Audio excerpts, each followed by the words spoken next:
سلام بینندگان گرامی، امروز جمعه 6 نوامبر است. ساعت به وقت شهر پراگ 10.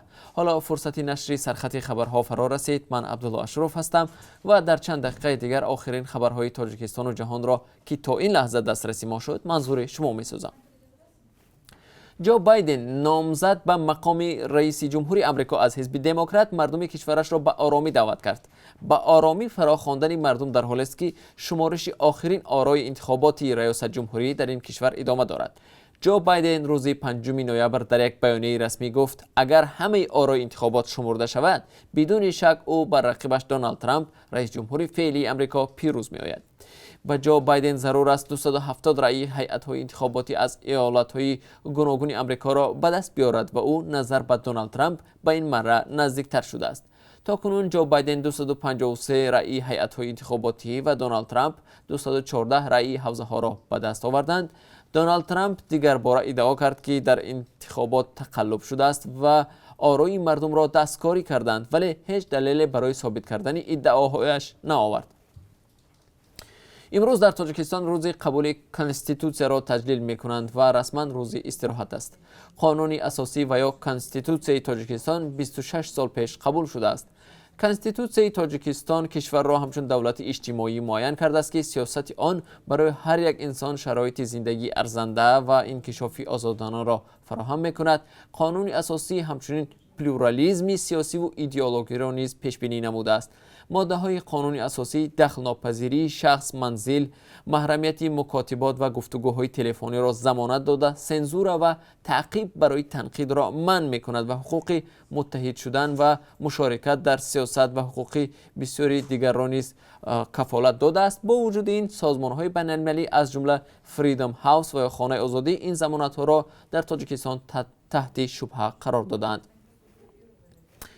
تاجیکستان به شرکت روسی یوتیر اجازه داد در یک هفته 2 پرواز چارتری از تاجیکستان به روسیه انجام دهد. در این باره سفارت روسیه در تاجیکستان روز 5 نوامبر خبر داد. گفته می شود نخستین پرواز یوتیر روز 7 نوامبر انجام داده می شود و این شرکت یک پرواز از دوشنبه به مسکو و یک پرواز دیگر از خوجند به شهر سورگوت انجام خواهد داد.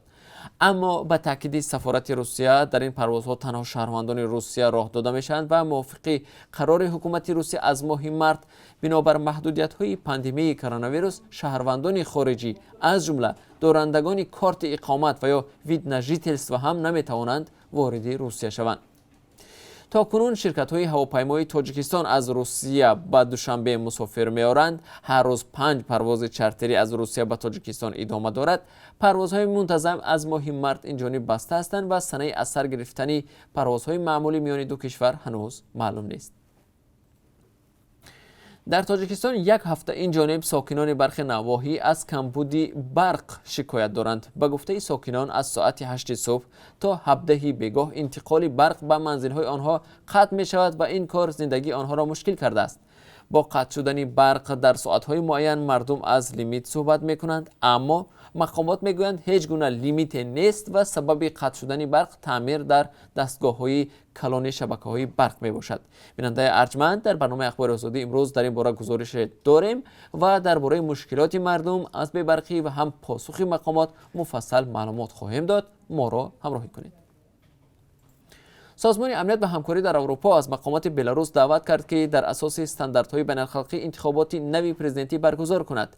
در گزارش سازمان امنیت و همکاری در اروپا پیشنهاد شده است که نتیجه های انتخابات روز 9 آگوست بیکار کرده شوند که در آن پرزیدنت عمل کننده الکساندر لوکاشنکو پیروز اعلام شد. سازمان امنیت و همکاری در اروپا همزمان پایمالشوی حقوق انسان را از سوی مقامات بلاروس محکوم کرده است. گزارش سازمان امنیت و همکاری در اروپا با درخواست 17 کشور از جمله ایالات متحده آمریکا، فرانسه و بریتانیا تهیه شده است. مینسک پیشتر از همکاری با سازمان امنیت و همکاری در اروپا در مورد قانون ویرانکنی‌ها در انتخابات ماه آگوست خودداری ورزیده بود. بعد انتخابات روز 9 آگوست در مینسک و دیگر شهرهای بلاروس ساکنان دست به اعتراض زدند. شرکت داران اعتراضها استعفای الکساندر لوکاشنکو و برگزاری انتخابات نو را طلب دارند. ساکنان مقامات را در تقلب نتیجه های انتخابات و خشونت ضد شرکت داران اعتراضها عیبدار میکنند. کشورهای غربی لوکاشنکو را همچون پرزیدنت قانونی بلاروس اعتراف نمیکنند.